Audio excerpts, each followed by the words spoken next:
जय हिंद दोस्तों, आप सभी का हमारे YouTube चैनल विद्यालय एजुकेशन में स्वागत है। मैं सचिन आज आप सभी के लिए सामान्य ज्ञान जीके जीएस के मोस्ट इंपोर्टेंट क्वेश्चन लेकर आए हैं और ये जो सभी क्वेश्चन है ये प्रीवियस ईयर क्वेश्चन है जो आपके विभिन्न एग्जाम्स में पहले भी पूछे जा चुके हैं और कुछ क्वेश्चन आपको यहाँ पे नए मिलेंगे जो एनसीईआरटी बेस्ड हैं, एनसीईआरटी से लिए गए हैं।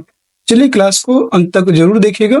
आज की क्लास में आपको बहुत ही इंपॉर्टेंट क्वेश्चन देखने को मिलने वाले हैं और आज की क्लास से आपके लगभग कम से कम 4 से 5 क्वेश्चन आपके एग्जाम में पूछे जा सकते हैं। तो क्लास को अंत तक जरूर देखिएगा और बने रहिए हमारे साथ क्लास के अंत तक। आज की क्लास का पहला क्वेश्चन है, बिहार में नागर शैली में बने मंदिरों का सबसे अच्छा उदाहरण कौन सा है, ये बताना है। जो बिहार में नागर शैली में बने मंदिर हैं इनमें सबसे अच्छा उदाहरण कौन सा है? महाबोधि मंदिर, देव का सूर्य मंदिर, फिर आपका पटना का महावीर मंदिर या गया का विष्णु मंदिर। इसमें बताना है कि इसमें राइट आंसर क्या हो जाएगा। तो बिहार में आप सभी को पता है बिहार के पटना में महाबोधि मंदिर का निर्माण हुआ है और यह जो है नागर शैली में बने मंदिरों में सबसे ज्यादा इंपॉर्टेंट है। नागर शैली में बना हुआ मंदिर है महाबोधि मंदिर और ये इसका सबसे अच्छा उदाहरण है। ये ऑप्शन राइट हो जाएगा। अगला क्वेश्चन है क्वेश्चन नंबर 2, कानून के द्वारा सती प्रथा का अंत कब हुआ? 1826, 1827, 1828, 1829। तो कानून के द्वारा सती प्रथा का जो अंत है ये किया गया था 1829 में। इसके द्वारा किया गया था तो राजा राम मोहन राय के प्रयासों से लॉर्ड विलियम बेंटिक के द्वारा सती प्रथा का अंत किया गया था 1829 में। अगला प्रश्न है क्वेश्चन नंबर 3, मंगल पांडे किस छावनी के युवा के सिपाही थे? मंगल पांडे किस छावनी के युवा सिपाही थे? दानापुर, लखनऊ, मेरठ, बैरकपुर। मंगल पांडे की बात करेंगे, ये बैरकपुर इन्फेंट्री से, बैरकपुर छावनी से युवा सिपाही थे। डी ऑप्शन राइट हो जाएगा। क्वेश्चन नंबर 4, अंग्रेजों के आने से के पहले भूमि का मालिक कौन होता था? जो अंग्रेज थे, अंग्रेजों के आने के पहले भूमि का मालिक कौन होता था ये बताना है। जमींदार, व्यापारी, किसान या राजा? तो अंग्रेजों के आने के पहले जो भूमि का मालिक होता था वो राजा होता था। डी ऑप्शन करेक्ट हो जाएगा। अगला प्रश्न है क्वेश्चन नंबर 5, प्रसिद्ध यूनानी शासक कौन था? कनिष्क, पुष्यमित्र शुंग, मीनांडर, चंद्रगुप्त। प्रसिद्ध जो यूनानी शासक था वो था मीनांडर। मीनांडर, इसी को मिलिंद भी बोलते हैं। मीनांडर प्रसिद्ध यूनानी शासक था और मीनांडर के विषय में जानकारी जो है स्ट्रैबो, जस्टिन और प्लूटार्क आदि लेखों के द्वारा उसे प्राप्त होती थी और भारत में उसने बौद्ध धर्म को अपनाया था और उसके समय में प्रसिद्ध बौद्ध दार्शनिक इन्हीं के समय, मीनांडर के समय में नागसेन रहते थे। नागसेन। मीनांडर तथा बौद्ध भिक्षु नागसेन के मध्य संवाद का विवरण नागसेन द्वारा पाली भाषा में रचित ग्रंथ मिलिंद पन्हों में लिखा गया है। आप देखेंगे इनकी नागसेन द्वारा एक रचित पुस्तक है मिलिंद पन्हों। बहुत ही इंपॉर्टेंट क्वेश्चन उस बुक है, बहुत ही महत्वपूर्ण पुस्तक है जो अभी आपके पीसीएस के यूपी पीसीएस के एग्जाम में भी ये क्वेश्चन पूछा गया था। मिलिंद पन्हों से जो 2023 का यूपी पीसीएस का एग्जाम हुआ था उसमें भी यहाँ से क्वेश्चन आया हुआ था। याद रखिए मीनांडर के बारे में उसमें संवाद दिया हुआ है, ये आप याद रखें। मीनांडर और बौद्ध भिक्षु जो नागसेन थे इनके मध्य संवाद का जो विवरण है ये नागसेन के द्वारा ही लिखी गई पुस्तक थी पाली भाषा में। ये भी आप याद रखें, पाली भाषा में लिखी थी। पुस्तक का नाम था मिलिंद पन्हों। डी ऑप्शन का राइट हो जाएगा। क्वेश्चन नंबर 6, राजा भूमि की उपज का कितना हिस्सा प्राप्त करता था? 6वां, 7वां, 5वां, 4था। तो राजा की बात करेंगे, राजा जो है भूमि की उपज का 6वां हिस्सा 1/6 भाग प्राप्त करता था। नेक्स्ट क्वेश्चन है क्वेश्चन नंबर 7, चावल का प्राचीन प्रमाण कहाँ से मिलता है? कोल्डीवा, ब्रह्मगिरी, मेहरगढ़, बुर्जहोम। इससे पहली वाली क्लास में हमने बताया था कि चावल के जो प्राचीनतम साक्ष्य हैं कहाँ से प्राप्त हुए हैं, वे कोल्डीवा से मिला था। ये ऑप्शन यहाँ पे राइट हो जाएगा। चावल के प्राचीनतम प्रमाण कोल्डीवा से मिले और विंध्य पर्वत के उत्तर पूर्व में ब्रह्मपुत्र नदी के पश्चिम में गंगा एवं उसकी सहायक नदियां बहती हैं और विंध्य पहाड़ियों के उत्तर में स्थित जो कोल्डीवा एवं चौपानी मांडो ऐसे स्थल है जहां सबसे पहले धान उपजाया गया था। 2 याद रखेंगे, कोल्डीवा और चौपानी मांडो। अगला प्रश्न है क्वेश्चन नंबर 8, चैतन्य देव के संदर्भ में निम्नलिखित कथनों पर विचार कीजिए। ये 16वीं शताब्दी के बंगाल के एक भक्ति संत थे। चैतन्य देव की बात की जा रही है। ये 16वीं शताब्दी के बंगाल के एक भक्ति संत थे। ये बताना है क्या ये सही है? ये कथन एकदम सही है। ये 16वीं शताब्दी के बंगाल के एक भक्ति संत थे। दूसरा है, इन्होंने कृष्ण राधा के प्रति निष्काम भक्ति भाव का उपदेश दिया। वेरी इंपॉर्टेंट और बहुत ही यही दोनों क्वेश्चन इसमें सही है। इन्होंने कृष्ण राधा के प्रति जो निष्काम भक्ति भाव का उपदेश दिया है, ये इन्हीं के द्वारा दिया गया है। दोनों कथन सही है। इसका राइट आंसर है केवल 1 और 2 दोनों। अगला प्रश्न है क्वेश्चन नंबर 9। गोंड जनजाति के संदर्भ में निम्न में से कौन सा कथन सत्य है? सत्य कथन बताना है गोंड जनजाति के बारे में। अकबर के शासनकाल में गढ़ कटंगा के गोंड राज्य में 70,000 गांव थे। गढ़ कटंगा जो था इसमें 70,000 गांव थे। ये क्या ये सही है? ये कथन क्या है? एकदम सही है। अकबर के गोंडवाना नामक इसी को अकबर के शासनकाल में गढ़ कटंगा इसी को गोंडवाना बोलते हैं। गोंड या गोंडवाना राज्य में 70,000 गांव थे, तो एकदम सही है। बड़े बड़े राज्यों के उदय ने गोंड समाज में परिवर्तन हुआ था। बड़े बड़े राज्यों के जब उदय होता है तो वहां पे समाज में परिवर्तन जरूर होगा। ये कथन भी सही है। अगला है गढ़ कटंगा के गोंड राजा अमन दास ने संग्राम शाह की उपाधि धारण की थी। ये कथन भी सही है। और इसके पुत्र जो संग्राम शाह थे, इनके पुत्र चंदेल सिंह जो चंदेल थे, इनका राजकुमारी दुर्गावती का विवाह हुआ था। इनके पुत्र चंदेल थे, अमन दास के पुत्र का नाम था चंदेल, और इन्हीं से रानी दुर्गावती का विवाह हुआ था। ये भी आप याद रखेंगे, ठीक है। अगला क्वेश्चन है क्वेश्चन नंबर 10।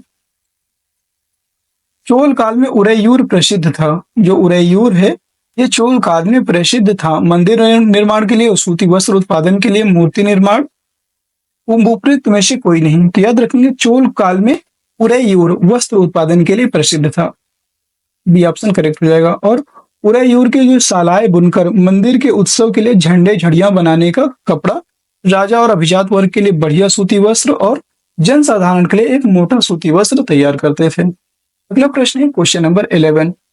जब्त से तात्पर्य है राजस्व प्राप्त करने की व्यवस्था, भूमिकर, जमींदारी से छीन लेना, में से कोई नहीं। तो जब्त से क्या तात्पर्य है? जब्त से तात्पर्य था राजस्व प्राप्त करने की एक व्यवस्था। मुगल काल में प्रत्येक सूबे को राजस्व मंडलों में बांटा गया और प्रत्येक की हर फसल के लिए राजस्व दर की अलग अलग सूची बनाई गई। राजस्व प्राप्त करने की इस व्यवस्था को जब्त कहा जाता था। तो राजस्व प्राप्त करने की व्यवस्था जब्त कहलाती है। अगला प्रश्न है क्वेश्चन नंबर 12। चोल शासक राजराज प्रथम के संदर्भ में निम्नलिखित कथनों पर विचार कीजिए। इसे सबसे शक्तिशाली चोल शासक माना जाता है। यह वर्ष 1885 में राजा के पद पर आसीन हुआ। तो चोल शासक जो राजराज प्रथम थे, ये सबसे शक्तिशाली चोल शासक माने जाते हैं। एकदम कथन सही है। यह वर्ष 885 में राजा के पद पर आसीन हुए थे। ये कथन भी एकदम गलत है, ठीक है। ये कथन आपका यहाँ पे गलत हो जाएगा, क्योंकि ये 885 में नहीं, 985 में राजा के पद पर आसीन हुए थे। 885 में ना नहीं होगा, 985 होगा इसका राइट। उसने साम्राज्य के प्रशासन का पुनर्गठन किया था। ये कथन भी सही है। तो इसके पहला और तीसरा सही है। सही उत्तर का चयन करना है, बी ऑप्शन राइट हो जाएगा, केवल 1 और 3। और अन्य क्षेत्रों पर अपने नियंत्रण का इसने विस्तार भी किया और चोल साम्राज्य के प्रशासन का भी पुनर्गठन इसने किया था।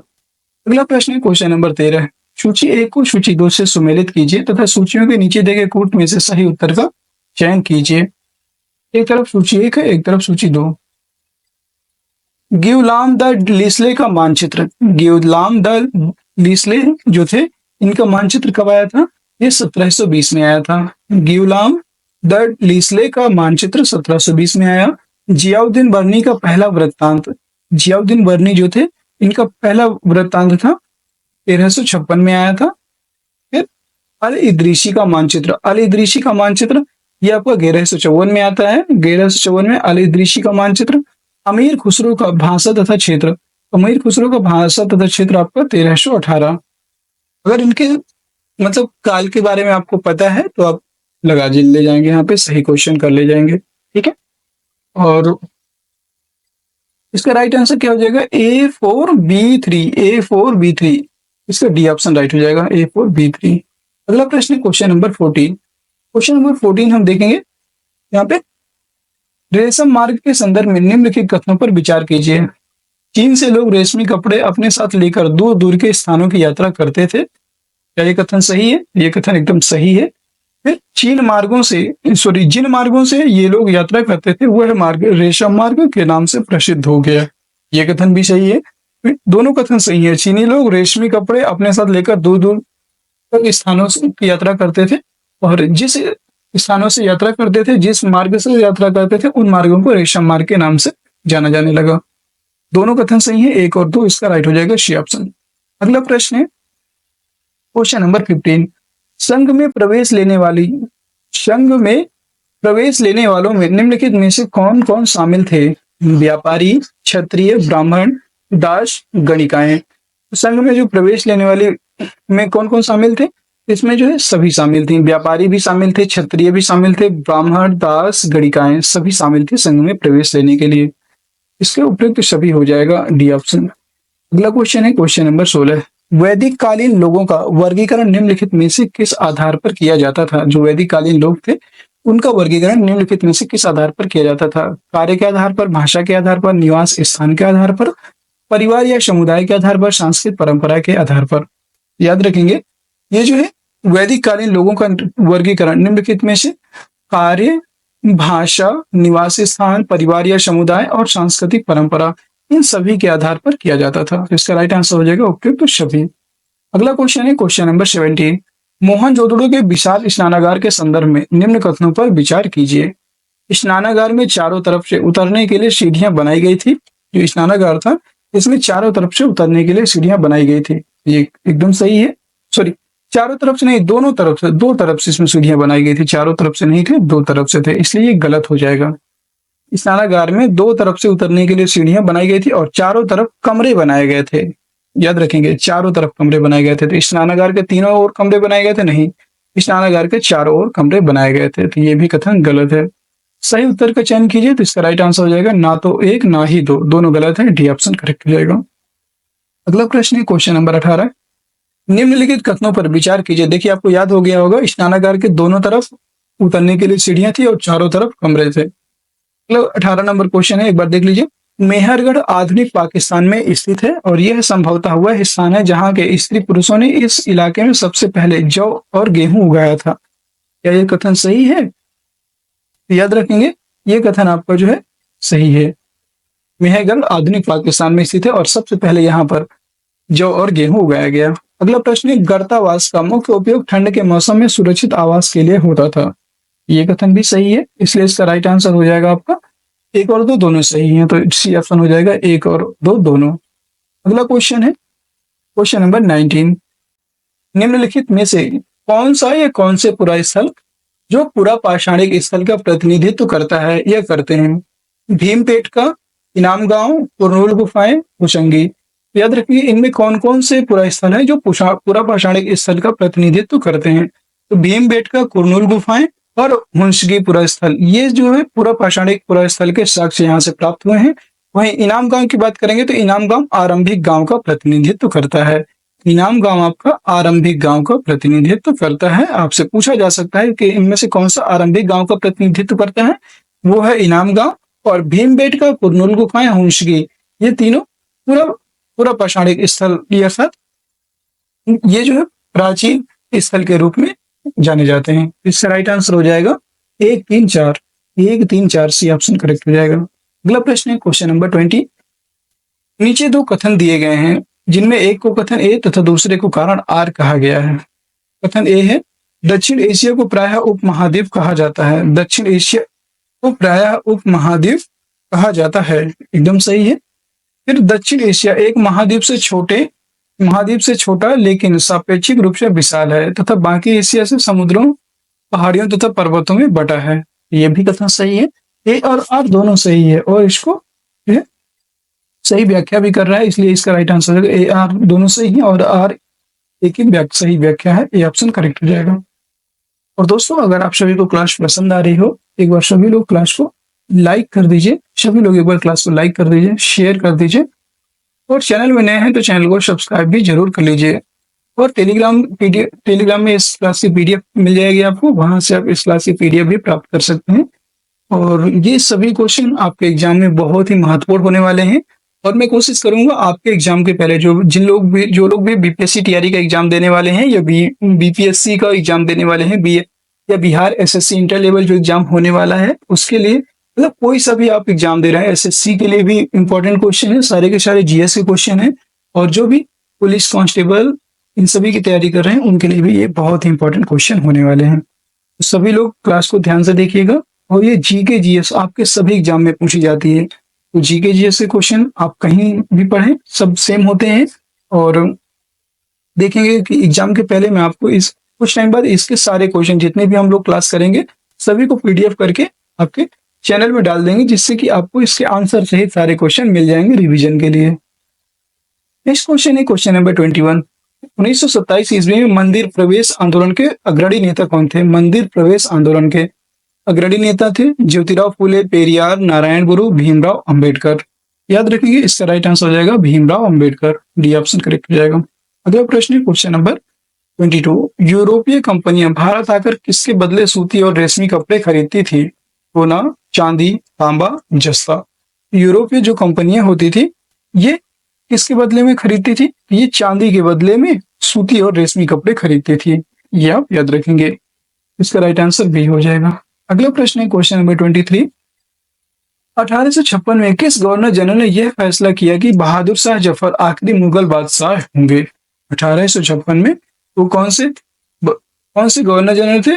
Lord Dalhousie, lord Canning, lord Mayo, lord Lytton. याद रखिएगा 1856 ईस्वी में गवर्नर जनरल लॉर्ड कैनिंग ने यह फैसला किया कि बहादुर शाह जफर ही आखिरी मुगल बादशाह होंगे और उनके मृत्यु के बाद उनके किसी भी वंशज को बादशाह नहीं माना जाएगा। बी ऑप्शन इसका राइट हो जाएगा। अगला प्रश्न है क्वेश्चन नंबर 24। नील की कटाई के बाद वहां पर किसकी खेती नहीं की जा सकती थी? गेहूं, चाय, कहवा, धान। अगर नील की खेती हो जाती थी तो फिर वहां पर धान की खेती नहीं हो सकती थी। डी ऑप्शन करेक्ट हो जाएगा। धान की खेती वहां पर नहीं की जा सकती थी, इसीलिए बागान मालिकों के द्वारा इसीलिए वहां पे कृषकों के द्वारा नील विद्रोह किया गया था। तो अगला क्वेश्चन है 25। 1856 ईस्वी में किस भारतीय रियासत पर अंग्रेजों ने कुशासन का आरोप लगाकर उसे ब्रिटिश साम्राज्य में मिला लिया था? नागपुर, झांसी, अवध, झांसी, उदयपुर, अवध। याद रखेंगे, जो अवध की आपकी अवध रियासत थी, इसको अंग्रेजों ने कुशासन का आरोप लगा करके 1856 ईस्वी में अंग्रेजों ने मिला लिया था अपने साम्राज्य में। डी ऑप्शन करेक्ट हो जाएगा। अगला प्रश्न है क्वेश्चन नंबर 26। प्लासी के युद्ध जो 1757 ईस्वी में होता है, प्लासी के युद्ध में नवाब सिराजुद्दौला को धोखा देने वाले उसके सेनापति का नाम क्या है? वेरी वेरी इंपॉर्टेंट क्वेश्चन है, कई बार एग्जाम में पूछा गया है। मीर कासिम, मीर जाफर, मुर्शिद कुली खान, अली वर्दी खान। प्लासी के युद्ध में जो नवाब सिराजुद्दौला थे उनको धोखा देने वाले उनके सेनापति का नाम था मीर जाफर। यहाँ पे मीर जाफर इसका राइट हो जाएगा। और मीर जाफर ने ही नवाब सिराजुद्दौला को धोखा दिया था। ठीक है, रॉबर्ट क्लाइव ने यह कहकर मीर जाफर को अपने साथ मिला लिया था कि सिराजुद्दौला को हटा करके उसको नवाब बना दिया जाएगा। इस वजह से मीर जाफर ने उसको धोखा दे दिया था सिराजुद्दौला को। अगला प्रश्न है क्वेश्चन नंबर 27। रॉबर्ट क्लाइव ने किसे हिंदुस्तान का नक्शा तैयार करने का काम सौंपा था? हिंदुस्तान का जो नक्शा है ये बनाने का काम किसको सौंपा गया था? R G Pollard, James Mill, James Prinsep, James Rennell. याद रखेंगे, जो आपके जेम्स रेनेल है, रॉबर्ट क्लाइव ने जेम्स रेनेल को हिंदुस्तान का नक्शा तैयार करने का काम सौंपा था। और भारत पर अंग्रेजों की विजय के समर्थक रेनेल को वर्चस्व स्थापित करने की प्रक्रिया में नक्शे तैयार करना बहुत महत्वपूर्ण लगता था। 1782 ईस्वी में रेनेल द्वारा बनाए गए पहले नक्शे को तस्वीर में दिखाया गया और भारत के लोग या ब्राह्मण स्वेच्छापूर्वक अपने प्राचीन पवित्र ग्रंथ शास्त्र ब्रिटिश सत्ता के प्रतीक ब्रिटेनिया को इसमें शामिल किया था। इसका राइट आंसर हो जाएगा जेम्स रेनेल। जेम्स रेनेल ने 1782 में ये तैयार किया था, ये भी आप याद रखेंगे। अगला प्रश्न है क्वेश्चन नंबर 28। इसे आधुनिक उद्योगों का मेरुदंड कहा जाता है? सूती वस्त्र, सूचना प्रौद्योगिकी, इस्पात, इनमें से कोई नहीं। तो आधुनिक उद्योग की बात करेंगे तो इस्पात या लोहा उद्योग जो होता है, आयरन उद्योग, ये आपका जो मेरुदंड कहा जाता है। इसे आधुनिक उद्योगों में मेरुदंड कहा जाता है। लगभग सारी वस्तुएं जिनका हम लोग उपयोग करते हैं वे या तो लोहा या इस्पात से बने हैं और इन धातुओं से निर्मित औजारों और मशीनों से बने हैं। जो इनसे ये धातुएं होती हैं, इनसे औजार और मशीन बने होते हैं। जितने भी पोत हैं, रेलगाड़ी हैं, ट्रक हैं, ऑटो, ये सभी में जो है इस्पात या लोहा का प्रयोग किया जाता है। सी ऑप्शन राइट हो जाएगा। 29 नंबर प्रश्न है, निर्वाह कृषि को कितने वर्गों में वर्गीकृत किया जाता है? ये किया जा सकता है 2, 3, 4, 5। तो निर्वाह कृषि की बात करेंगे। निर्वाह कृषि को 2 वर्गों में वर्गीकृत किया जाता है, जिसमें गहन निर्वाह कृषि और आदिम निर्वाह कृषि दो आते हैं, बता देते हैं यहाँ पे। पहला था गहन निर्वाह कृषि, गहन निर्वाह कृषि। दूसरा है आदिम आदिम निर्वाह कृषि। नेक्स्ट क्वेश्चन है क्वेश्चन नंबर 30। भारत के किन क्षेत्रों में प्राकृतिक गैस पाई जाती है? जैसलमेर, कृष्णा गोदावरी डेल्टा, त्रिपुरा और मुंबई के अपतटीय क्षेत्र, उपयुक्त सभी। याद रखेंगे, प्राकृतिक गैस की बात की गई है तो भारत में जैसलमेर, कृष्णा गोदावरी डेल्टा, त्रिपुरा त्रिपुरा मुंबई मुंबई के मतलब कुछ अपतटीय क्षेत्र हैं, और यहाँ पर जो है प्राकृतिक गैस संसाधन विद्यमान है। और विश्व के बहुत कम देशों के पास प्राकृतिक गैस के अपने पर्याप्त भंडार होते हैं, लेकिन भारत के पास है। डी ऑप्शन करेक्ट हो जाएगा। 31 नंबर प्रश्न है, निम्नलिखित कथनों पर विचार कीजिए। धात्विक खनिज, आग्नेय और कायांतरित शैल समूहों जिनसे विशाल पठारों का निर्माण होता है, इसमें पाए जाते हैं। क्या ये कथन सही है, ये बताना है। तो ये कथन आपको जो है सही है, ये गलत है। ये कथन आपको जो है यहाँ पे सही हो जाएगा, ये कथन सही हो जाएगा। जो धात्विक खनिज होते हैं ये आग्नेय और कायांतरित शैल समूहों जिनसे विशाल पठारों का निर्माण होता है, उसमें पाए जाते हैं, सही हो जाएगा। उत्तरी स्वीडन में तांबा, ओंटारियो कनाडा में लोहा और दक्षिण अफ्रीका में लौह अयस्क निक्षेप पाए जाते हैं। ये कथन भी आपका जो है यहाँ पे सही हो जाएगा। खनिज ईंधन जैसे कोयला और पेट्रोलियम भी औषधि स्तर पर पाए जाते हैं। तो कोयला उत्तरी स्वीडन में, एक मिनट थोड़ा यहाँ पे सेकेंड ऑप्शन और देख लीजिएगा। उत्तरी जो स्वीडन है, उत्तरी स्वीडन में लौह अयस्क ना कि तांबा, याद रखेंगे यहाँ पे लौह अयस्क पाया जाता है। याद रखें, उत्तरी स्वीडन में लौह अयस्क पाया जाता है। थोड़ा सा यहाँ पे करेक्ट कर लीजिएगा, लौह अयस्क पाया जाता है, यहाँ पर तांबा नहीं पाया जाता है। ठीक है। ओंटारियो की बात करेंगे तो ओंटारियो कनाडा में यहाँ पर लोहा नहीं, यहाँ पर तांबा पाया जाता है। दोनों थोड़ा सा उल्टा लिख दिया हुआ है, इसलिए मिसमैच होगी, मतलब गलत हो गया। दक्षिण अफ्रीका में लौह अयस्क, दक्षिण अफ्रीका की बात करेंगे तो दक्षिण अफ्रीका में लोहा पाया जाता है, ये सही है। और निक्षेप पाया जाता है, यहाँ पे दो गलत हो जाते हैं, इसलिए ये गलत हो जाएगा। ठीक है। खनिज ईंधन जैसे कोयला और पेट्रोलियम भी औषधि स्तर में पाए जाते हैं, ये कथन भी सही है। फ्रांस के काकेशस प्रदेश में चूना पत्थर निक्षेप, जॉर्जिया और यूक्रेन में मैग्नीज के निक्षेप पाए जाते हैं, ये कथन भी सही है। पहला तीसरा चौथा सही हो जाएंगे, इसका राइट आंसर हो जाएगा। सत्य कथन की पहचान करना है, पहला तीसरा और चौथा, सी ऑप्शन करेक्ट हो जाएगा। Question number 32। भूमि संरक्षण के लिए उपयुक्त कारक कौन कौन से हैं? वन रोपण, रासायनिक कीटनाशकों और उर्वरकों के विनियमित उपयोग, अतिचारण पर रोक, उपयुक्त सभी। तो भूमि संरक्षण के लिए हमें वन रोपण करना पड़ेगा, एकदम सही है। रासायनिक कीटनाशकों और उर्वरकों के विनियमित प्रयोग करना पड़ेगा, ये भी सही है। अतिचारण पर रोक, ये भी, मतलब बहुत ज्यादा चराई नहीं होनी चाहिए, इसलिए ये भी सही है। उपयुक्त सभी, इसका राइट आंसर हो जाएगा क्वेश्चन नंबर डी। शहतूत नामक ऊन किससे प्राप्त किया जाता है? जो शहतूत होता है, शहतूत नामक ऊन किससे प्राप्त किया जाता है, ये बताना है। भेड़ से, बकरी से, चीरू से, इनमें से कोई नहीं। तो शहतूत नामक जो ऊन होता है ये किससे प्राप्त किया जाता है?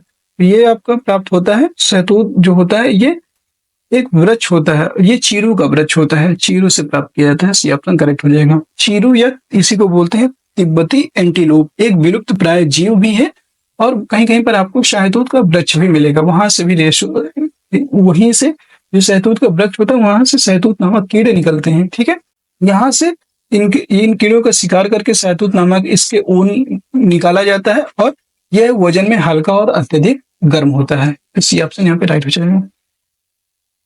34 नंबर प्रश्न है, अखबारी कागज बनाने, माचिस और पैकिंग के लिए, बॉक्स बनाने के लिए किस प्रकार के वनों की लकड़ियों का प्रयोग किया जाता है? टैगा वन, भूमध्य सागरीय वन, शीतोष्ण पर्णपाती वन, शीतोष्ण सदाबहार वन। याद रखेंगे, टैगा वन में नरम काष्ठ वाले सदाबहार वृक्ष होते हैं। जो टैगा वन होते हैं यहाँ पर नरम, जो मतलब मुलायम लकड़ी वाले सदाबहार वृक्ष यहाँ पर पाए जाते हैं, और इन वृक्षों के जो लकड़ी है इनका उपयोग लुगदी बना करके, इन जो वृक्ष होते हैं इनका उपयोग लुगदी बनाने के लिए किया जाता है, जो सामान्य तथा अखबारी कागज बनाने के काम आती हैं। नरम काष्ठ का उपयोग माचिस, देखेंगे नरम काष्ठ जो होती है, इसका काष्ठ यानी कि लकड़ी की लिए बोले हैं, तो जो नरम लकड़ी होती है उसका प्रयोग कागज बनाने, माचिस और पैकिंग बॉक्स बनाने के लिए किया जाता है। इसका राइट आंसर हो जाएगा टैगा वन, ये ऑप्शन करेक्ट हो जाएगा। 35 नंबर प्रश्न है, निम्नलिखित में से कौन सा बल पृथ्वी के आंतरिक भाग में उत्पन्न होता है? अंतर्जनित बल, बहिर्जनित बल, स्थलमंडल बल, ए और बी दोनों। याद रखेंगे, जो पृथ्वी के आंतरिक भाग में उत्पन्न होता है इस बल को हम अंतर्जनित बल कहते हैं। ये ऑप्शन करेक्ट हो जाएगा। और जो बाह्य भाग में होगा तो उसे बहिर्जनित बल कहेंगे। पृथ्वी की गति को उन बलों के आधार पर विभाजित किया गया है जिनके कारण गतियां उत्पन्न होती हैं। जो बल पृथ्वी के आंतरिक भाग में घटित होते हैं उन्हें अंतर्जनित बल, इसी को एंडोजेनिक फोर्स भी कहते हैं। और जो बल पृथ्वी की सतह पर उत्पन्न होते हैं उन्हें बहिर्जनित बल कहते हैं और इसी को एक्सोजेनिक फोर्स कहते हैं। अगला प्रश्न है क्वेश्चन नंबर 36। प्रत्येक वर्ष विश्व पर्यावरण दिवस कब मनाया जाता है? 16 सितंबर, 5 जून, 22 अप्रैल, 22 मई। याद रखेंगे, विश्व पर्यावरण दिवस यह आपको किस दिन मनाया जाता है? 5 जून को मनाया जाता है। बी ऑप्शन करेक्ट हो जाएगा। 16 सितंबर को विश्व ओजोन दिवस मनाया जाता है। पृथ्वी दिवस की बात करेंगे, 22 अप्रैल को मनाया जाता है। विश्व जल दिवस आपका 22 मार्च को मनाया जाता है। और विश्व जैव विविधता दिवस आपको 22 मई को मनाया जाता है। याद रखेंगे, जैव विविधता दिवस। नेक्स्ट प्रश्न है, अगला प्रश्न है 37। भारत का क्षेत्रफल कितना है? 32.8 लाख वर्ग किलोमीटर, 30.8 लाख वर्ग किलोमीटर, 31.8 लाख वर्ग किलोमीटर या 32.2 लाख वर्ग किलोमीटर। याद रखिए, जो भारत का क्षेत्रफल है ये 32.8 लाख वर्ग किलोमीटर है। ये ऑप्शन करेक्ट हो जाएगा। उत्तर में लद्दाख से लेकर के दक्षिण में कन्याकुमारी तक इसका विस्तार लगभग 3200 किलोमीटर है। और पूर्व में अरुणाचल प्रदेश से लेकर के पश्चिम में कच्छ तक इसका विस्तार 2900 किलोमीटर है। ठीक है, ये भी आपको याद रखना है। ऊपर से 3200 को अगर हम उत्तर से दक्षिण देखेंगे तो 3200 और पूर्व से पश्चिम देखेंगे तो 2900 किलोमीटर इसका विस्तार पाया जाता है। 38 नंबर क्वेश्चन है, भारत के शोध संस्थान मैत्री तथा दक्षिणी गंगोत्री किस महाद्वीप में स्थित है? वेरी इंपॉर्टेंट क्वेश्चन है। ऐसे क्वेश्चन पूछ लेता है और आप जो है गलत कर देते हैं। गलत नहीं करना है। यूरोप में है, एशिया में है, अंटार्कटिका में है, ऑस्ट्रेलिया में है। तो बहुत लोग इसका जो है आंसर गलत कर देंगे, कह देंगे एशिया में ही भारत है तो यह भारत में ही स्थित होंगे, लेकिन ये गलत हो जाएगा। इसका राइट आंसर हो जाएगा अंटार्कटिका। सी ऑप्शन करेक्ट हो जाएगा, अंटार्कटिका। जो भारत के शोध संस्थान मैत्री और दक्षिणी गंगोत्री है, ये दोनों अंटार्कटिका महाद्वीप में स्थित है और इस महाद्वीप के मध्य में दक्षिणी ध्रुव स्थित है। सी ऑप्शन राइट हो जाएगा। 39 नंबर प्रश्न है, गर्मी में क्रिसमस का पर्व कहाँ मनाया जाता है? जापान में, भारत, ऑस्ट्रेलिया, ऑस्ट्रिया। गर्मी में जो क्रिसमस का पर्व है ये कहाँ पर मनाया जाएगा? ये ऑस्ट्रेलिया में मनाया जाता है गर्मी में। सी ऑप्शन करेक्ट हो जाएगा। इसका क्या रीजन है? इसका रीजन मैं बता देता हूँ। ऑस्ट्रेलिया में जो ग्रीष्म ऋतु में क्रिसमस उसका पर्व मनाया जाता है और पृथ्वी के दक्षिणी अयनांत की अवस्था में दक्षिणी गोलार्ध में ग्रीष्म ऋतु होती है। चूंकि ऑस्ट्रेलिया दक्षिणी गोलार्ध का देश है, आप समझ सकते हैं। अपने भारत में तो क्या है, भारत उत्तरी गोलार्ध में स्थित है, इसलिए हमारे यहाँ क्रिसमस कब मनता है? ठंड में। लेकिन उस टाइम पे वहां पे गर्मी होती है, इसलिए ऑस्ट्रेलिया वो दक्षिणी गोलार्ध में स्थित है, इसलिए यहाँ पे गर्मी में क्रिसमस का पर्व मनाया जाता है। सी ऑप्शन करेक्ट हो जाएगा। क्वेश्चन नंबर 40 नंबर क्वेश्चन है, क्षुद्र ग्रह किन ग्रहों कक्षाओं के बीच पाए जाते हैं? शनि एवं बृहस्पति, मंगल एवं बृहस्पति, पृथ्वी एवं मंगल, बुध एवं मंगल। तो याद रखेंगे, दो क्षुद्र ग्रह होते हैं ये मंगल और बृहस्पति, सॉरी ये जो है क्षुद्र ग्रह आपके मंगल एवं बृहस्पति की कक्षाओं के बीच पाए जाते हैं। एकदम सही है, बी ऑप्शन करेक्ट हो जाएगा। और क्षुद्र ग्रह ग्रहों के ही भाग होते हैं जो कि बहुत वर्ष पहले विस्फोट के बाद जो है ग्रहों के टूट कर अलग हो गए, इसलिए इनको क्षुद्र ग्रह कहते हैं। और ये भी क्षुद्र ग्रह भी सूर्य के चारों ओर चक्कर लगाते हैं। तो इसका बी ऑप्शन करेक्ट हो जाएगा। 41 नंबर प्रश्न है, सूर्य पृथ्वी से लगभग कितने करोड़ किलोमीटर दूर है? सूर्य पृथ्वी से लगभग कितने करोड़ किलोमीटर दूर है? कितने किलोमीटर दूर है, ये कितने करोड़? याद रखेंगे, यहाँ पे 20 crore kilometre, 10 crore kilometre, 12 crore kilometre या 15 करोड़ किलोमीटर। सूर्य से पृथ्वी लगभग 15 करोड़ किलोमीटर दूर है। याद रखेंगे, डी ऑप्शन राइट हो जाएगा। अगला प्रश्न है क्वेश्चन नंबर 42। सूर्य, चंद्रमा तथा वे सभी वस्तुएं जो रात में आसमान में चमकती हैं खगोलीय पिंड कहलाते हैं। ये बात क्या सही है? ये बात एकदम सही है। जब जो चमकते हैं उन्हीं को तो हम लोग खगोलीय पिंड कहते हैं। तो सूर्य, चंद्रमा तथा वे सभी वस्तुएं जो रात में आसमान में चमकती हैं उन्हें खगोलीय पिंड कहलाते हैं। एकदम सही है। कुछ खगोलीय पिंडों के पास अपनी ऊष्मा तथा प्रकाश होता है, ये कथन भी सही है। सूर्य भी एक तारा है, तो क्या सूर्य भी एक तारा है? ये कथन भी आपका जो है सही हो जाएगा। ठीक है, सूर्य भी एक तारा है। कूट का प्रयोग करते हुए सत्य कथन की पहचान करें। तो सूर्य भी एक तारा है, सभी कथन सही है इसमें, उपयुक्त सभी, डी ऑप्शन इसका राइट हो जाएगा। ठीक है, इसका राइट आंसर हो जाएगा डी। अगला प्रश्न है क्वेश्चन नंबर 43। एशिया के पूर्व में है प्रशांत महासागर, यूरोप, हिंद महासागर या लाल सागर। तो एशिया के पूर्व में क्या मिलेगा आपको? प्रशांत महासागर, ये ऑप्शन करेक्ट हो जाएगा। अगला प्रश्न है क्वेश्चन नंबर 44। भद्रावती लौह इस्पात उत्पादक केंद्र किस राज्य में है? जो भद्रावती लौह इस्पात उत्पादक केंद्र है ये किस राज्य में स्थित है, ये बताना है। ये आपका स्थित है झारखंड, तमिलनाडु, कर्नाटक या छत्तीसगढ़।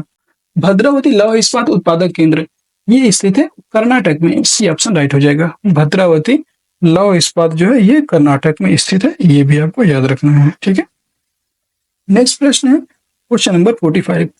पवन ऊर्जा उत्पादन से संबंधित क्षेत्र है सांबा, तांबा, लांबा या इनमें से कोई नहीं। तो पवन ऊर्जा उत्पादन से संबंधित है लांबा, सी ऑप्शन करेक्ट हो जाएगा। गुजरात का लांबा क्षेत्र ये कहाँ स्थित है? तो ये गुजरात में स्थित है। गुजरात का लांबा क्षेत्र पवन ऊर्जा उत्पादन से संबंधित है, सी ऑप्शन करेक्ट हो जाएगा।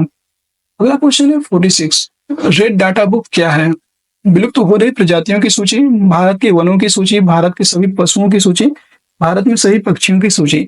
तो रेड डाटा बुक की बात करेंगे तो भारत में जो विलुप्त हो रही प्रजातियां होती हैं इनकी सूची को कहते हैं रेड डाटा बुक, ये ऑप्शन करेक्ट हो जाएगा और ये IUCN के द्वारा निकाली जाती है। अगला क्वेश्चन है क्वेश्चन नंबर 47। भारत में भूमि उपयोग संबंधी आंकड़े कौन रखता है? भूगर्भ विज्ञान विभाग, भू राजस्व विभाग, गृह विभाग या चिकित्सा विभाग। भारत में भूमि उपयोग संबंधी आंकड़े या रिकॉर्ड भू राजस्व विभाग के पास होता है, बी ऑप्शन करेक्ट हो जाएगा। अगला प्रश्न है 48। साइलेंट वैली स्थित है पूर्वी घाट में, पश्चिमी घाट में, कृष्णा घाट, कावेरी घाट में। तो साइलेंट वैली की बात करेंगे तो ये पश्चिमी घाट में स्थित है, करेक्ट हो जाएगा। और साइलेंट वैली जो है ये जैव विविधता के लिए जानी जाती है। अगला प्रश्न है क्वेश्चन नंबर 49। बढ़ती जनसंख्या के कारण हो रहा है वृक्षों का तेजी से कटाव, भवनों का निर्माण, आधारभूत संरचना का निर्माण, उपयुक्त सभी। याद रखेंगे जो बढ़ती संरचना की वजह से ये सभी परिवर्तन देखने को मिलते हैं। वृक्षों का तेजी से कटाव भी हो रहा है, भवनों का निर्माण भी हो रहा है, आधारभूत संरचना का निर्माण भी हो रहा है, इसलिए इसका राइट आंसर डी हो जाएगा। Question number 50। वायुमंडल की सबसे कम मोटाई वाली परत कौन सी है? समताप मंडल, क्षोभ मंडल, बाह्य मंडल या मध्य मंडल। वायुमंडल की सबसे कम मोटाई वाली परत होती है क्षोभ मंडल, बी ऑप्शन राइट हो जाएगा। और यह वायुमंडल की सबसे निचली है महत्वपूर्ण परत है। मौसम संबंधी परिवर्तन, जितने भी मौसम संबंधी परिवर्तन होते हैं ये क्षोभ मंडल में ही देखने को मिलते हैं और यह जलवाष्प एवं धूल कण अधिक यहाँ पर पाया जाता है। 51 नंबर क्वेश्चन है क्रोड। क्रोड है पृथ्वी की ऊपरी सतह, पृथ्वी की निचली सतह, खनिज तेल या ठोस पदार्थ। याद रखें क्रोड, क्रोड की बात करेंगे तो क्रोड पृथ्वी की सबसे निचली परत होती है, बी ऑप्शन करेक्ट हो जाएगा। 52 नंबर क्वेश्चन है कर्क रेखा है, कर्क रेखा, कर्क रेखा की बात करेंगे ये 90 डिग्री उत्तरी अक्षांश नहीं 23.5 डिग्री उत्तरी अक्षांश पर स्थित है। क्या ये सही है? एकदम सही है। 23.5 डिग्री उत्तरी अक्षांश पर कर्क रेखा है, 23.5 डिग्री दक्षिणी अक्षांश पर मकर रेखा है। ठीक है, इसका राइट आंसर हो जाएगा क्वेश्चन नंबर बी। अगला क्वेश्चन है क्वेश्चन नंबर 53। सौर परिवार का मुखिया कौन है? तो आप सभी को पता है सौर परिवार का मुखिया सूर्य होता है। अगला क्वेश्चन है 54। कथन 1। दुनिया भर की औरतें अपने संघर्षों को ताजा करने और जश्न मनाने के लिए 8 मार्च को अंतर्राष्ट्रीय महिला दिवस मनाती हैं। क्या ये कथन सही है? एकदम सही है। 8 मार्च को अंतर्राष्ट्रीय महिला दिवस मनाया जाता है, एकदम सही है पहला कथन। संयुक्त राष्ट्र द्वारा घोषित 17 सतत विकास लक्ष्यों में सतत विकास लक्ष्य 4 गुणवत्तापूर्ण शिक्षा रखा गया है। ये कथन भी सही है, एकदम सही है। एक और दो दोनों, सी ऑप्शन इसका राइट हो जाएगा। अगला प्रश्न है क्वेश्चन नंबर 55। सार्वजनिक स्वास्थ्य सेवाओं के संदर्भ में निम्नलिखित कथनों पर विचार कीजिए। सार्वजनिक स्वास्थ्य सेवा स्वास्थ्य केंद्रों व अस्पतालों की एक श्रृंखला है जो सरकार द्वारा चलाई जा रही है। तो क्या ये सही है? ये आपका जो है एकदम यहाँ पे सही हो जाएगा। ठीक है, ये आपका सही हो जाएगा। ठीक है, फिर ग्राम के स्तर पर एक स्वास्थ्य केंद्र होता है जहां प्रायः एक नर्स और एक ग्राम स्वास्थ्य सेवक रहता है। ये प्राथमिक स्वास्थ्य केंद्र के डॉक्टरों की देखरेख में कार्य करते हैं। ये कथन भी सही है। फिर हमारे संविधान के अनुसार लोगों के हित को सुनिश्चित करना और सबको स्वास्थ्य सेवाएं प्रदान करना सरकार का प्राथमिक कर्तव्य है। ये कथन भी एकदम सही है। अगला है सार्वजनिक स्वास्थ्य सेवाओं के लिए धन पूंजीपतियों द्वारा दिया जाता है। सार्वजनिक जो स्वास्थ्य सेवाएं हैं ये गलत है। सार्वजनिक स्वास्थ्य सेवाओं के लिए पूंजीपतियों के द्वारा ये धन नहीं दिया जाता है, इसलिए ये गलत हो जाएगा। कौन सा कथन असत्य है? गलत कथन पूछा है तो केवल 4 इसमें गलत है। बी ऑप्शन राइट हो जाएगा, केवल 4। अगला प्रश्न है 56। जन सुविधाएं मुहैया कराने की जिम्मेदारी सरकार पर ही क्यों होनी चाहिए? इसके संदर्भ में निम्नलिखित कथनों पर विचार कीजिए। निजी कंपनियां जन सुविधाएं तो उपलब्ध कराती हैं, लेकिन उसकी कीमत बहुत ज्यादा होती है, जिसका चार्ज कुछ ही लोग उठा सकते हैं। क्या ये सही है? ये आपका जो है कथन एकदम सही हो जाएगा। ये कथन इसमें एकदम सही हो जाएगा। संविधान में जीवन के अधिकार का आश्वासन दिया गया है। जीवन के अधिकार का आश्वासन दिया गया है, एकदम सही है। अनुच्छेद 21 में आपको देखने को मिलता है जीवन का अधिकार, ठीक है, जीवन जीने की स्वतंत्रता। अगला है भारतीय संविधान के अंतर्गत राज्य की भूमिका लोक कल्याणकारी राज्य की है, जिसका तात्पर्य है कि राज्य गरीबों के लिए कल्याण के कार्य करेगा। एकदम सही, 100%। उसका मतलब कि जो राज्य होता है उसका यह कर्तव्य होगा कि वह गरीबों के कल्याण के लिए कार्य करें। ये कथन भी सही है, इसके सभी कथन सही हैं। उपरोक्त कथनों में से कौन सा कथन असत्य है? गलत कथन बताना है, तो कोई नहीं, इनमें से कोई नहीं। डी ऑप्शन राइट हो जाएगा। अगला प्रश्न है क्वेश्चन नंबर 57। भारत में कानून निर्माण प्रक्रिया के संदर्भ में निम्नलिखित कथनों पर विचार कीजिए। भारत में कानून का निर्माण करने वाली सर्वोच्च संस्था संसद है। ये कथन एकदम सही है। यह संसद समाज के विभिन्न समूहों द्वारा किसी कानून के निर्माण को लेकर उठ रही मांग के प्रति संवेदनशील होती है। तो संसद हमेशा जो है उठ रही मांग के प्रति संवेदनशील होती है, ये कथन सही है। कानून निर्माण के प्रथम चरण में संसद के किसी भी सदन में एक विधेयक लाया जा सकता है। ये जो है ये भी कथन सही है। विधेयक को कानून बनाने के लिए सिर्फ दोनों सदनों की मंजूरी चाहिए, राष्ट्रपति की नहीं। ये गलत हो जाएगा। विधेयक को जब कानून बनाया जाता है तो वहां पर संसद दोनों सदनों की मंजूरी होनी चाहिए और प्लस साथ में राष्ट्रपति की साइन होनी चाहिए, अर्थात राष्ट्रपति की भी उसमें सहमति होनी चाहिए। इसलिए कौन सा कथन असत्य है? केवल 4। सी ऑप्शन राइट हो जाएगा। उम्मीद है आप सभी को ये क्लास बहुत पसंद आ रही होगी, और अगर आप सभी को क्लास पसंद आ रही है सभी लोग क्लास को लाइक कर दीजिएगा, शेयर कर दीजिएगा। आप सभी के लिए ही इतने बेहतरीन क्वेश्चन कोशिश करते हैं अच्छे से अच्छे क्वेश्चन लाने की, जो आपके एग्जाम में वो देखने को मिले। अब आप ये क्वेश्चन पढ़े होंगे तो इसमें आपको कई सारे क्वेश्चन इससे बन सकते हैं। ऐसे ही क्वेश्चन आपको पूरे करवाने वाले हैं। Question number 58। कथन 1 में है लोकतंत्र से हम अपने नेता खुद चुनते हैं ताकि हमारी ओर से वे सत्ता का जिम्मेदारी के साथ इस्तेमाल कर सकें। ये भी कथन एकदम 100% सही है, ठीक है। तो लोकतंत्र में प्रायः संविधान ही ऐसे नियम तय करता है जिनके द्वारा राजनेताओं के हाथों सत्ता के दुरुपयोग को रोका नहीं जा सकता। राजनेताओं के हाथों सत्ता के दुरुपयोग को रोका नहीं जा सकता। ये क्या है? कथन सही है, गलत है? रोका जा सकता है, तो कथन 1 सही है। ये ऑप्शन राइट हो जाएगा। 59 नंबर प्रश्न है कथन 1। केंद्र व राज्य सरकार जनजातीय आबादी वाले क्षेत्र में विशेष योजनाएं लागू करते हैं। ये कथन एकदम सही है। फिर अगला है कारण क्या है? तो संविधान में जनजातीय हेतु तो विशेष प्रावधान किया गया है। ये कथन एकदम सही है। तो इसमें दोनों कथन सही है और एक जो है आर ए की व्याख्या भी कर रहा है। तो कथन ए और कारण आर दोनों सही है, आर ए की सही व्याख्या करता है। ए ऑप्शन राइट हो जाएगा। अगला प्रश्न है क्वेश्चन नंबर 60। डोंगरिया कोंड जनजाति पाई जाती है। तो डोंगरिया कोंड जो है ये जनजाति कहाँ पाई जाती है? Kalahandi Orissa, Botswana Africa, Himalaya Kangra, Uttarakhand Almora. डोंगरिया कोंड जो जनजाति है ये आपकी कालाहांडी उड़ीसा में पाई जाती है, डोंगरिया कोंड जनजाति। ये ऑप्शन राइट हो जाएगा। 61 नंबर प्रश्न है सर्वोच्च न्यायालय कहाँ स्थित है? तो सर्वोच्च न्यायालय आप सभी को पता है ये आपका दिल्ली में स्थित है। सर्वोच्च न्यायालय सुप्रीम कोर्ट जो है ये दिल्ली में स्थित है, बताने की जरूरत नहीं है। बी ऑप्शन राइट हो जाएगा। अगला प्रश्न है क्वेश्चन नंबर 62। रॉलेट एक्ट के संदर्भ में निम्नलिखित कथनों पर विचार करें। यह ब्रिटिश सरकार को सशक्त बनाती थी।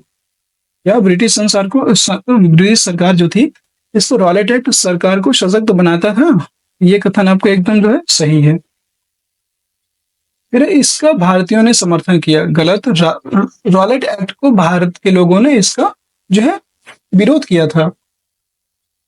तो इसका राइट आंसर जो है ये गलत हो जाएगा। क्वेश्चन नंबर 2 गलत हो जाएगा। ऑप्शन फिर यह 10 मार्च 1919 को लागू हुआ। ये कथन भी सही है, यह 10 मार्च 1919 को लागू होता है। और इसका जो कार्य था रॉलेट एक्ट का, इसमें जो है बिना मुकदमा चलाए किसी भी को भी गिरफ्तार किया जा सकता है। बिना अपील बिना दलील का कानून इसे कहा गया। ये कथन भी सही है। इसमें 1, 3 और 4 सही है, दूसरा इसमें गलत है। नीचे दिए गए विकल्पों में से सही विकल्प का चयन करना है। तो 1, 3 और 4 इसमें सही थे, डी ऑप्शन राइट हो जाएगा। 1, 3 व 4 सही है। अगला प्रश्न है क्वेश्चन नंबर 63। सूची 1 को सूची 2 से सुमेलित कीजिए तथा नीचे दिए गए संकेतों से सही उत्तर का चयन कीजिए। एक तरफ राष्ट्रीय दल है, एक तरफ स्थापना वर्ष है। इंडियन नेशनल कांग्रेस की स्थापना 1885 में होती है, एकदम सही है। भारतीय जनता पार्टी की बात करेंगे तो ये इसकी स्थापना 1980 में होती है। जो भारतीय जनता पार्टी है इसकी स्थापना 1980 में होती है। नेशनल पीपुल्स पार्टी की बात करेंगे, ये 2013 में इसकी स्थापना होती है। आम आदमी पार्टी 2012 में। ये सभी जो है सही हो जाएंगे। इसमें सभी सुमेलित हैं। 1, 2, 3, 4, 1, 2, 3, 4, डी ऑप्शन इसका राइट हो जाएगा। अगला प्रश्न है क्वेश्चन नंबर 64। भारतीय संसद में शामिल हैं राष्ट्रपति, राज्यसभा, लोकसभा, उपराष्ट्रपति। उपराष्ट्रपति शामिल नहीं है, राष्ट्रपति शामिल है, राज्यसभा शामिल है, लोकसभा शामिल है। तीनों 1, 2, 3 ये ऑप्शन यहाँ पे राइट हो जाएगा। 65 नंबर प्रश्न है, आंध्र प्रदेश राज्य पुनर्गठन के बाद तेलंगाना भारत का राज्य कब बना, ये बताना है। 2 जून 2014, 2 जून 2015, 2 जून 2016, 2 जून 2013। याद रखेंगे 2 जून 2014 को आंध्र प्रदेश राज्य पुनर्गठन के बाद तेलंगाना भारत का राज्य बना था। अगला प्रश्न है 66 नंबर। धर्म, नस्ल, जाति, लिंग और जन्म स्थान के आधार पर विभेद नहीं किया जा सकता, यह अधिकार समाहित है। नीति निर्देशक तत्व, मूल अधिकार, मूल कर्तव्य, इनमें से कोई नहीं। आप सभी को पता होना चाहिए कि मूल अधिकार के अंतर्गत 6 प्रकार के अधिकार दिए हुए हैं, ठीक है। और इन्हीं में जो अनुच्छेद 15 है, अनुच्छेद 15 जिसमें समानता के अधिकार है, 14 से लेकर के 17 तक समानता का अधिकार दिया हुआ है। और वहां पे आप देखेंगे कि अनुच्छेद 15 में दिया हुआ है कि धर्म, नस्ल, जाति, लिंग और जन्म स्थान के आधार पर विभेद नहीं किया जाएगा। अर्थात कोई भी किसी भी व्यक्ति के साथ जो है भेदभाव नहीं किया जाएगा। ये मूल अधिकार में वर्णित है। बी ऑप्शन राइट हो जाएगा। Question number 67। भारत में संसदीय शासन पद्धति को संदर्भ में निम्नलिखित कथनों पर विचार कीजिए। सभी वयस्कों को वोट डालने का अधिकार, सभी वयस्कों को वोट डालने का अधिकार है। भारत में संसदीय शासन पद्धति के संदर्भ में बताना है। सभी वयस्कों को वोट डालने का अधिकार प्राप्त है, एकदम सही है, ठीक है। यहाँ पे ये एकदम सही है। प्रतिनिधि चयन का अधिकार, ये कथन भी सही है। जवाब के प्रति जवाबदेही, जनता के प्रति जवाबदेही, ये कथन भी सही है। कार्यपालिका की वास्तविक शक्ति राष्ट्रपति में निहित होना, गलत। कार्यपालिका की जो वास्तविक शक्ति है ये प्रधानमंत्री में निहित है, ठीक है, अर्थात लोकसभा में निहित है। जो मंत्री परिषद होती है, मंत्रिमंडल होता है, उस पर इससे निहित है वास्तविक शक्ति। तो ये यहाँ पे चौथा गलत हो जाएगा। 1, 2, 3 सही है। वास्तविक शक्ति अगर देखा जाए तो प्रधानमंत्री पीएम के पास होती है। अगला प्रश्न है क्वेश्चन नंबर 68। निम्नलिखित में से संविधान सभा के स्थायी अध्यक्ष कौन थे? Rajkumari Amrita Kaur, doctor John Mathai, doctor Sachchidanand Sinha, doctor Rajendra Prasad. संविधान सभा के स्थायी अध्यक्ष थे डॉक्टर राजेंद्र प्रसाद और अस्थायी अध्यक्ष थे doctor Sachchidanand Sinha. D option right हो जाएगा। डॉक्टर राजेंद्र प्रसाद स्थायी अध्यक्ष थे। अगला प्रश्न है क्वेश्चन नंबर 69। निम्नलिखित में से कौन सा अधिकार मौलिक अधिकार में शामिल किया गया है? समानता का अधिकार, ये शामिल है। धर्म, जाति, लिंग, नस्ल के आधार पर भेदभाव का निषिद्ध होना, ये भी सही है। अभिव्यक्ति पर प्रतिबंध, आर्थिक सलाहकार, इसमें बताना है कौन सा इसमें शामिल किया गया है, ठीक है। इसमें पहला दूसरा शामिल है। अभिव्यक्ति पर प्रतिबंध है, ये नहीं है, मतलब ये गलत है। आर्थिक सलाहकार, ये भी गलत है। इसका राइट आंसर हो जाएगा केवल 1 और 2 सही है, ठीक है। सही विकल्प का चयन करना है, 1 और 2 सही है। अगला प्रश्न है क्वेश्चन नंबर 70। निम्नलिखित में से कौन बाजार का प्रारूप नहीं है? और दोस्तों हम लोग 70 क्वेश्चन अभी तक कंप्लीट कर चुके हैं और उम्मीद है कि आप सभी को क्लास अच्छी लग रही होगी। क्लास के क्वेश्चन देखिए, आपको इसमें जीएस के महत्वपूर्ण क्वेश्चन देखने को मिलेंगे। इसमें ज्योग्राफी, हिस्ट्री, पॉलिटिक्स और इकोनॉमिक्स सभी के क्वेश्चन आपको देखने को मिले होंगे और उम्मीद है कि आप सभी को ये क्लास भी बहुत पसंद आई होगी। अगर आप क्वेश्चन का लेवल देखेंगे तो बहुत अच्छा है। आप ऐसे ही क्वेश्चन कम से कम 2 से 3 हजार क्वेश्चन ऐसे ही लगा लीजिए। आपको कोई भी एग्जाम होगा उसमें आप 80% क्वेश्चन सही करके आएंगे। निम्नलिखित में से कौन बाजार का प्रारूप नहीं है? साप्ताहिक बाजार, स्थानीय बाजार, शॉपिंग मॉल कॉम्प्लेक्स, उत्पादक व उपभोक्ता। तो बाजार का प्रारूप क्या नहीं है? इसमें उत्पादक व उपभोक्ता, इसमें बाजार के प्रारूप नहीं होते हैं। साप्ताहिक बाजार होता है, स्थानीय बाजार होता है, शॉपिंग मॉल और कॉम्प्लेक्स, ये भी बाजार में आते हैं। डी ऑप्शन राइट हो जाएगा। क्वेश्चन नंबर 71, कथन ए है 19वीं शताब्दी में शिक्षा के क्षेत्र में नवाचार हुआ। 19वीं शताब्दी में शिक्षा के क्षेत्र में जो नवाचार हुआ था, क्या ये सही है? एकदम सही है। ठीक है, ये जो है एकदम सही है। 19वीं शताब्दी में शिक्षा के क्षेत्र में नवाचार हुआ। कारण क्या है? सामाजिक जागरूकता में वृद्धि हुई। ये कथन भी सही है और दोनों कारण भी इसको सही व्याख्या कर रहा है। कथन ए और कारण दोनों सही है और आर ए की सही व्याख्या करता है। ये ऑप्शन राइट हो जाएगा। नेक्स्ट क्वेश्चन है क्वेश्चन नंबर 72, कथन ए स्वास्थ्य सेवाएं प्रदान करना सरकार का प्राथमिक कर्तव्य है। ये कथन एकदम सही है और सरकार को प्रत्येक व्यक्ति के जीवन के लिए आधार की रक्षा करनी होगी। जीवन का जो अधिकार है इसकी रक्षा करनी होगी। ये कथन भी सही है। तो अधिकार की रक्षा करेंगे क्योंकि उसका कर्तव्य है। तो दोनों कथन इसमें सही हो जाएंगे और सही व्याख्या भी हो रही है। कथन ए और कारण आर दोनों सही है और आर ए की सही व्याख्या करता है। ये कथन यहाँ पे राइट हो जाएगा। क्वेश्चन नंबर 73, माध्याह्न भोजन योजना सर्वप्रथम किस राज्य में प्रारंभ की गई थी? राजस्थान, झारखंड, तमिलनाडु, केरल। याद रखेंगे जो माध्याह्न भोजन योजना है, मिड डे मील इसी को बोलते हैं। मिड डे मील सर्वप्रथम तमिलनाडु राज्य से प्रारंभ की गई थी। सी ऑप्शन करेक्ट हो जाएगा। और इस कार्यक्रम के अंतर्गत सभी सरकारी प्राथमिक जो स्कूल है, स्कूल के बच्चों को दोपहर का भोजन स्कूल के द्वारा ही दिया जाता है। याद रखेंगे। और 2001 में उच्चतम न्यायालय द्वारा सभी राज्य सरकारों को इसे अपने स्कूलों में 6 माह के अंदर आरंभ करने का निर्देश दिया गया था। तो सभी स्कूलों में, मतलब सभी राज्यों में 2001 में आया था। याद रखेंगे, सभी राज्यों में 2001 में सुप्रीम कोर्ट के द्वारा इसे लागू करवाया गया था। सबसे पहले तमिलनाडु सरकार ने इसको लागू किया। अगला प्रश्न है क्वेश्चन नंबर 74, कृषि प्रधान देश होने के बावजूद, जो कृषि प्रधान देश है हमारा भारत, इसके होने के बावजूद विभिन्न समस्याओं से ग्रसित है। इसके संदर्भ में निम्नलिखित कथनों पर विचार करें। भारत में 80% जो किसानों के पास खेत और उनकी जरूरत के हिसाब से बहुत छोटे हैं। ये क्या सही है? ये जो है एकदम सही है। मतलब जो किसान है 80%, उन किसानों के पास जो खेत है उनके जरूरत के हिसाब से बहुत छोटे हैं। फिर दूसरा है कृषि कार्य में संलग्न लोगों के लिए मौसमी बेरोजगारी एक गंभीर समस्या है। ये कथन भी सही है। मतलब कुछ टाइम तक तो रोजगार रहेगा जब तक कृषि कार्य करना है, फिर इसके बाद जो है वो बेरोजगार हो जाते हैं। तो ये कथन भी इसमें सही है। खेती करने वाले परिवारों में प्रच्छन्न बेरोजगारी सर्वाधिक है। ये कथन भी सही है। मतलब प्रच्छन्न बेरोजगारी वो बेरोजगारी होती है जहां पर जिन्हें जरूरत तो सिर्फ 5 लोगों की है, लेकिन वहां पे 10 लोग काम कर रहे हैं और उत्पादन उतना ही होना है और 10 लोग उसमें जो है काम कर रहे हैं। तो ये इसे प्रच्छन्न बेरोजगारी या छिपी हुई बेरोजगारी कहते हैं। अगला है भारतीय कृषि प्रकृति पर बहुत ज्यादा निर्भर नहीं है। भारतीय जो कृषि प्रकृति पर बहुत ज्यादा निर्भर नहीं है, ये गलत है। ये प्रकृति पर बहुत ज्यादा निर्भर है। इसलिए 1, 2 और 3 इसमें सही है और चौथा गलत है। उपयुक्त कथनों में से कौन सा कथन सत्य नहीं है? मतलब असत्य कथन पूछ रहा है और चौथा इसका असत्य है। तो डी ऑप्शन इसके राइट हो जाएगा। अगला प्रश्न क्वेश्चन नंबर 75, दक्षिण अफ्रीका में लोकतंत्र स्थापित करने के लिए चले संघर्षों के संदर्भ में कौन सा कथन असत्य है? गलत कथन बताना है। रंग भेद कानून के अनुसार श्वेत अश्वेत भारतीयों व अन्य प्रजातियों को एक दूसरे से संबंध बनाने की इजाजत नहीं थी। क्या ये सही है? ये कथन एकदम जो है आपका सही है। अफ्रीकी राष्ट्रीय कांग्रेस और उनके नेता नेल्सन मंडेला ने रंग भेद के खिलाफ लंबे समय तक आंदोलन किया था। ये कथन भी सही है। अश्वेत लोगों को वोट देने का अधिकार नहीं था। जो मतलब अश्वेत या काले लोग थे, काले लोग जो थे उनको वोट देने का अधिकार नहीं था। ये भी सही है। दक्षिण अफ्रीका 2007 में लोकतांत्रिक देश बना। तो ये गलत है। जो दक्षिण अफ्रीका है ये 2007 में लोकतांत्रिक देश बना, ये गलत है। इसलिए यही इसका राइट आंसर हो जाएगा, डी। अगला प्रश्न है क्वेश्चन नंबर 76, कथन ए है नगर निगम एक शहरी स्थानीय निकाय होता है। जो नगर निगम है ये एक शहरी स्थानीय निकाय है।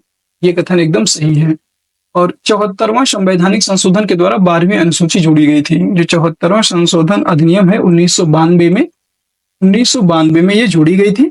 ये कथन एकदम सही है। इसका राइट आंसर हो जाएगा।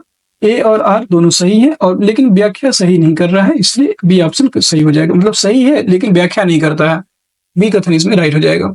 अगला प्रश्न है क्वेश्चन नंबर 77, ग्राम सभा के संदर्भ में निम्नलिखित कथनों पर विचार कीजिए। यह 18 वर्ष या अधिक उम्र के सदस्यों से बनती है। जो ग्राम सभा होती है ये एकदम सही है। तो सदस्यों का नाम ग्राम की मतदाता सूची में दर्ज हो, जो सदस्य होते हैं उनका नाम ग्राम की मतदाता सूची में दर्ज होना चाहिए। तो ये भी एकदम सही है ग्राम सभा के संदर्भ में। एक पंचायत में एक या अधिक गांव हो सकते हैं, ये कथन भी सही है। ग्राम सभा सदस्य बनने की अर्हता केवल 18 वर्ष की उम्र सीमा है, ये गलत है। केवल 18 वर्ष नहीं है। 1, 2, 3 इसमें सही है और सही विकल्प का चयन ही करना है। ए ऑप्शन राइट हो जाएगा 1, 2, 3। अगला प्रश्न है क्वेश्चन नंबर 78। जम्मू और कश्मीर का पुनर्गठन कब किया गया था? जो जम्मू और कश्मीर है इसका पुनर्गठन कब किया गया? ये 31 अक्टूबर 2019 को। मैं डायरेक्ट बताता हूँ, 31 अक्टूबर 2019 को जम्मू कश्मीर का पुनर्गठन किया गया था। इसका राइट आंसर हो जाएगा सी ऑप्शन 31 अक्टूबर। अगला प्रश्न क्वेश्चन नंबर 79। संविधान की प्रस्तावना में कितने प्रकार के न्याय का उल्लेख है? 4, 3, 5 या 6? संविधान की जो प्रस्तावना उद्देशिका है इसमें 3 प्रकार के न्याय दिए हुए हैं, याद रखेंगे 3 प्रकार के न्याय। कौन कौन से? सामाजिक और आर्थिक व राजनीतिक। सामाजिक, आर्थिक और राजनीतिक न्याय। अगला क्वेश्चन है क्वेश्चन नंबर 80 और आज की क्लास का ये अंतिम प्रश्न होगा। ये आज की क्लास का हमारा लास्ट क्वेश्चन है जिसका आंसर आप सभी को देना रहेगा। कथन ए है भारत विविधताओं का देश है। कारण दिया हुआ है भारत में विभिन्न भाषाएं, खान पान, रीति रिवाज व सांस्कृतिक विविधता है। दिए गए कोड का प्रयोग करते हुए सही विकल्प का चयन करना है। और कथन ए और कारण दोनों सही है, आर ए की सही व्याख्या करता है। कथन ए और कारण दोनों सही है, आर ए की सही व्याख्या नहीं करता है। कथन ए सही है किंतु कारण आर गलत है। कथन ए गलत है किंतु कारण आर सही है। ये आपका क्वेश्चन है और इसका आंसर सभी को देना है। उम्मीद है आप सभी को ये क्लास बहुत पसंद आई होगी और अगर क्लास पसंद आई है तो क्लास को सभी लोग जो है लाइक कर दीजिए, शेयर कर दीजिए। चैनल में नए हैं तो चैनल को सब्सक्राइब भी जरूर कर लीजिएगा जिससे कि आगे आने वाली सभी वीडियोज की नोटिफिकेशन मिलती रहे। और दोस्तों हम आपके लिए वन लाइनर जीके क्वेश्चन भी लेकर आने वाले हैं जो 2024 का इंपॉर्टेंट जितने भी लेटेस्ट करंट अफेयर्स है, लेटेस्ट जीके के क्वेश्चन हैं वो सभी लेकर के आने वाले हैं। तो क्लास को उसको भी जरूर चैनल में जाकर देखिएगा और ये क्लास आपको कैसी लगी इसके बारे में भी जरूर बताइएगा। और अगर इस क्लास की पीडीएफ आपको चाहिए तो उसके लिए आपको टेलीग्राम चैनल को ज्वाइन करना पड़ेगा। टेलीग्राम चैनल का लिंक आपको वीडियो के डिस्क्रिप्शन में मिल जाएगी, वहां से आप ज्वाइन कर सकते हैं। मैं कमेंट बॉक्स में भी पिन कर दूंगा टेलीग्राम चैनल का लिंक, वहां से भी आप ज्वाइन कर लीजिएगा। और जो है टेलीग्राम चैनल का नाम है विद्यालय एजुकेशन ऑफिशियल। विद्यालय एजुकेशन ऑफिशियल। यहाँ पर आपको सभी प्रकार के विभिन्न जितने भी एग्जाम होते हैं सभी प्रकार के नोटिफिकेशन और उनसे संबंधित जितनी भी नई नई वैकेंसी निकलती हैं उन सभी के बारे में भी यहाँ पर आपको बता दिया जाता है। और कोई भी आपका क्वेश्चन होता है, कोई भी कमेंट सुझाव है तो आप कमेंट बॉक्स में पूछ सकते हैं या हमसे डायरेक्ट जो है टेलीग्राम चैनल पर बात कर सकते हैं। फिर मिलते हैं किसी नेक्स्ट वीडियो में, तब तक के लिए जय हिंद, जय भारत। आप सभी का दिन शुभ हो।